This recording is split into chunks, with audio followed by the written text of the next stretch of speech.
Hey there, I'm Lance and I'm a gamer. And I'm Sam and I'm non-gamer. And we are Love to Hate, where we try to help gamers find great games to play with non-gamers. And today we're taking a look at Gift of Tulips by Weird Giraffe Games. Gift of Tulips was a game that I picked up at Gen Con this last August, and it's a game that is from Weird Giraffe Games. It's all about trying to have the best set of tulips according to the market. This is a market fluctuation set collection type game, and it's got some interesting ideas tied into it. Let me show you how it works down below, and then we'll come back and share our thoughts on it as a gamer and non-gamer.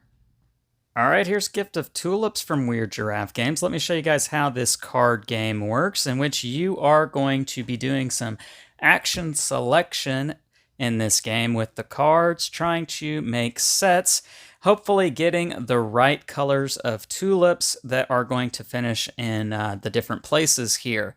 So in this game, you do have a set of cards. You've got your tulip cards that are going to come in 4 different colors. At the beginning of the game, you'll have 2 that are dealt out randomly. You're going to put the higher number in the first place slot and the lower number in the second place slot. And if they tie, well, then you will just choose one to go in first and one to be in second. All the cards are going to have a number on them ranging from 2 to 4. As you can see, we have orange tulips, we have purple tulips, we also have pink and blue, and as the game progresses, these other 2 slots are going to be reserved for the other 2 colors, and so it might look something like this at any point in the game. And anytime you add cards to these slots down here, you're going to adjust the value up here using the correct markers. So in this case, if the pink were to have 3, we would place the pink on top of the purple, and we would actually flip-flop these 2 cards like so,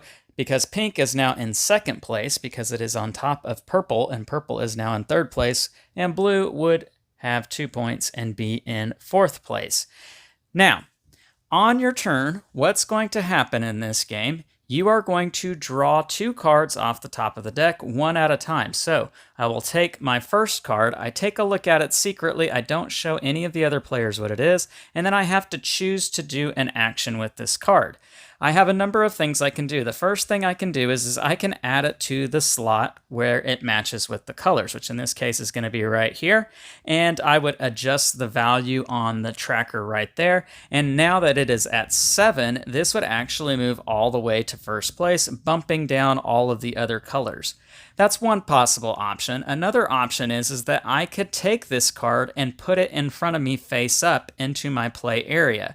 Now, if I do that and that color is in either third place or fourth place, then I'm going to gain some points. So in third place, I would gain 1 point, and in fourth place, I would gain 2 points. Now, I do want to point out these cards are dependent upon the player count.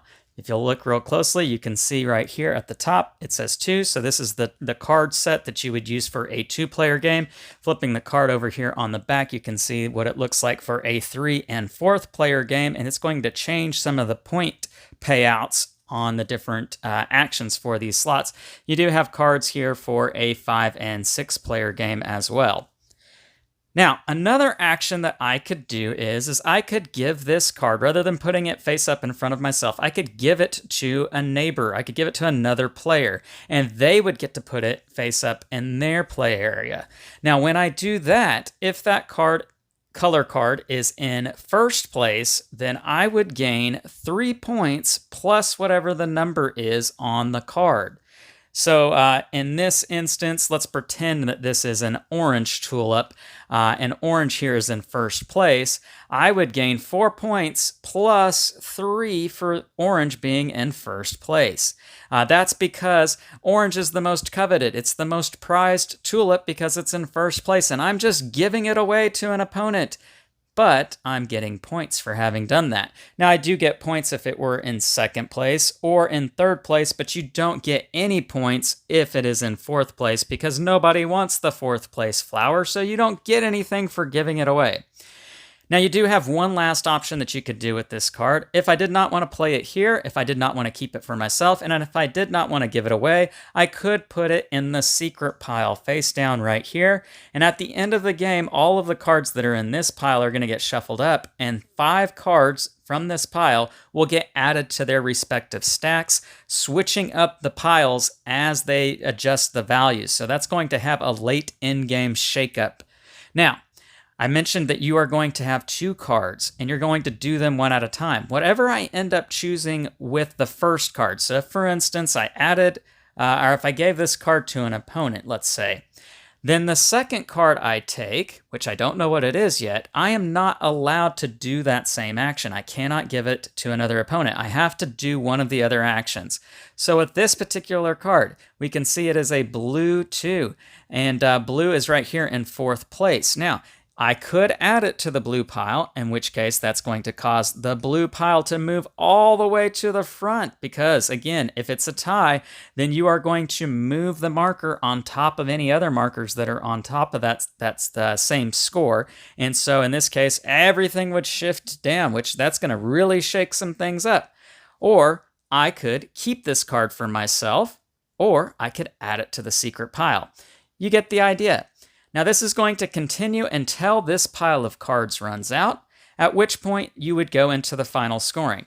And by the way, you do have a score track and a score marker. Everybody's going to have their own score marker. You've got a windmill, you've got a tulip, you've got a bicycle, a clog, a cow, and a teapot. And you're going to use that to keep track of the points you gain throughout the course of the game. And at the end of the game, you are going to gain points if you had the most of that particular color in your play area. So if this were the way the standings were at the end of the game, blue was first. So whoever had the most blue cards played in front of them, well, they are going to gain 15 points at the end of the game. Whoever ended up having the most orange, well, they're going to gain 10. And whoever had the most pink, they're going to have 5 points at the end of the game. Now, in more than 2 players, you're going to award points for first and second. So that's going to shake some things up. I mentioned this secret pile over here. You're actually going to go through that and add 5 to these piles before you do that final scoring. And whoever has the most points is going to be the winner. And they are the best bud. They get to take a picture with this card right here. And that is how you play Gift of Tulips. Let's go back up top and share our thoughts on this. And we're back. And now we're going to share our thoughts on Gift of Tulips from a gamer and non-gamer's perspective. So Sam, first impressions, seeing this out on the table, what'd you think? It's pretty. The colors are really pretty. The tulips are really pretty. It is a card game, so kind of depends on how you feel about card games. I feel like they can really go either way. Okay. Sometimes they're just not heavy enough for gamers. Yep. But a lot of times card games can be really good with non-gamers or for mixed groups. Yeah, I completely agree with you on that. And you're right, it is pretty. This is a very colorful game. You have bright colors in this, and I think it has a nice table presence tied into it. And then you also have kind of the artwork on the back side of the cards that's sketched. It looks European. I don't know how to describe it, but it definitely has that feel of Amsterdam or Holland or whatever the England country that is, or European country that is. And I like that. I like that appeal to it. Let's talk about the way the game plays, because I think this is a very interesting type of card game. It's not straightforward. It's not complicated, I don't think, but it's definitely not a game that you can just breeze your way through it. Yeah. You have to really kind of consider your actions. And so in this game, you have a number of actions, but you are at the mercy of whatever the deck throws at you. And so there's not a whole lot of game planning that you're doing prior to your turn.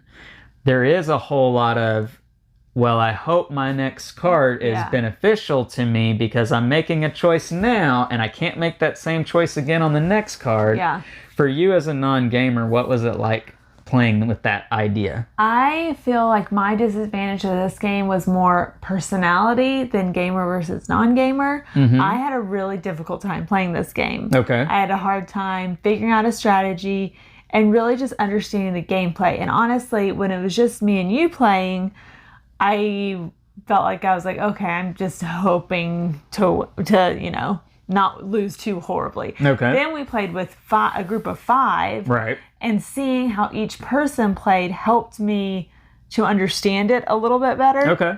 And even, I still lost that one too. But at the end, when you saw that what's the pile that you put things in? The jail pile or the... Oh, the market area or the secret pile? The secret pile. Yeah. When I saw how people played the secret pile, okay. I really started to understand it more. But it took me a long time, and I really feel like that's a personality thing, which probably doesn't say much about my personality. I don't know that it's a personality thing as much as it is. Maybe learning I think this style. is a very well designed game. Yes. I think this is a game that you can't just play 1 or 2 times and think you have it all understood and all figured out. I do feel like I could play better now, because the last time we played was with a group of 5. And after seeing all of that, I feel like, okay, maybe I can do it better. Now I know, yeah. But there's strategy to it that you just don't see the first time. Yeah, I completely agree with that, because as we already said, you can't really have a big old game plan prior to your turn, because you don't know what cards you're going to be getting.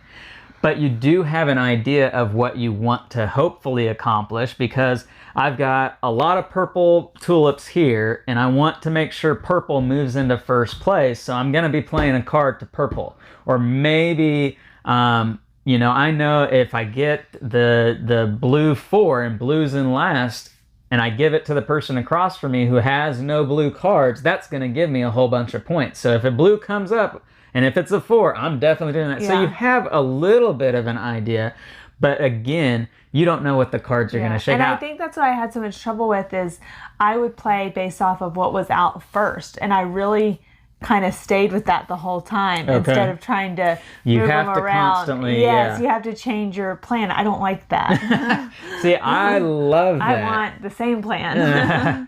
I love having to, fluctuate and adjust my plans with every little advancement of the game. And that definitely happens in this. You do have to constantly keep your eye on the market and how it's, moving back and forth, but also looking at the other players and what sets of cards they have in front of them. And on top of all of that, we haven't even talked about the fact of, do I make these moves that give me points now, such as giving all the cards away? Gives me a lot of points now, but it's really helping them out. Yeah. That I like that balancing with that mechanic, but it's probably quite a bit to consider. It's a bit of a brain burner to decide what you need to do with each round. Yeah. So it's a very heavy. Heavy's the wrong word. It's a very thinky game, and it's deceivingly so. Yes. Yeah. Yes. Pros and cons for Gift of Tulips. What were the things that stood out to you in a positive way? It's so much more than it appears, which I think is a good thing. Yep. It really takes strategy to the next level, and I like strategy games, and I like thinky games. I'm still wrapping my head around this game. Okay. All right. Which, is that a positive or is that a con? I think it's a positive. I think it's one of those games. I think when you can learn something each time, but still enjoy it, then that makes a good game. I think if you're not enjoying it, even if you're learning something each time, then that's not. But this is enjoyable. I enjoyed it both times, lost horribly both times, but I think both times I kind of figured out how I want to play better the next time. So she's kind of stealing some of my thoughts that I was going to share, but I completely agree with you. Yeah. What maybe stood out in a not so great way? I can see how it is a lot. We did play it with our 10-year-old. It does say 8+. We needed to help him a little bit just to kind of think through that forward thinking process a little bit. Yeah. So I think it's a bit much. I think it looks like a very simple game. It is a very simple game, but then that strategy gets in there, and that's a little bit much for kids. Yeah, I think I would definitely recommend that absolutely with your first playthrough, maybe even your second playthrough when you're playing with a younger child or a casual non-gamer, to really kind of help them see, okay, you're giving away that card and you're giving it to the person who has the most in that group. You may not want to do that. You may want to rethink that idea. It may be helpful to do that a time or two to really kind of help them understand what is a good play and what's not a good play. Yeah, for sure. For me, this game has a whole lot more pros than it does cons. What Sam mentioned just a bit ago about, I feel like every time I played it, I've seen something new, a new aspect about this game that I didn't see the time before, and it's a new nugget to have to really wrap my head around and consider. And I like that about this game. It really kind of continues to unfold for me, and that's a big pro in my thinking, because a lot of games, there's a ton of games out there, and it just sort of feels like it's the same kind of experience, and it may be a good experience time and time again, but this game really kind of gives you a new thing to really think about each time you play it. And I like that because it's just a little box. It's a little card game. You wouldn't think that it would have that. And with all that, it still is a very quick game as well. It is, absolutely, and it's not rules heavy. Yeah. It's a very straightforward game. So, all right, scale of 1 to 10, love to hate. I'm going to go first. Okay. I want to go first this time.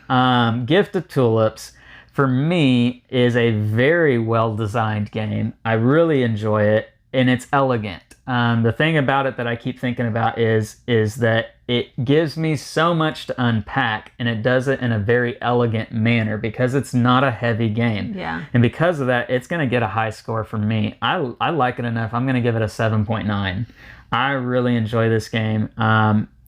It's one I don't think is going to leave my collection because it's such a small, short and sweet, but yet big experience. Yeah. So 7.9 for me. Where does it fall for you? I'm a little bit lower. I think ask me again after we've played it a few more times, and I feel like I think this is would be a really great game once you really have things figured out. It's just one of those, not in a bad way at all, that you just need to play a couple of times. Okay. So I think I'd probably give it a 7.3 right now. Okay. But it definitely has potential to go up the more I play and the more comfortable I feel with it. Yeah, I can understand that. Again, it's a game that takes a minute to really kind of figure out how to work your way through it, but each time you do, and you start to understand it a little bit more, I think you get a little bit more enjoyment out of this game. Yeah. So, well, that's our thoughts on Gift of Tulips from Weird Giraffe Games. Leave some comments down below. Let us know what you think about this one. Make sure to like and subscribe and push that bell button so you get notifications of all our new content. I'm Lance. I'm Sam. And we are Love to Hate, where we try to help gamers find great games to play with non-gamers. We'll catch you next time.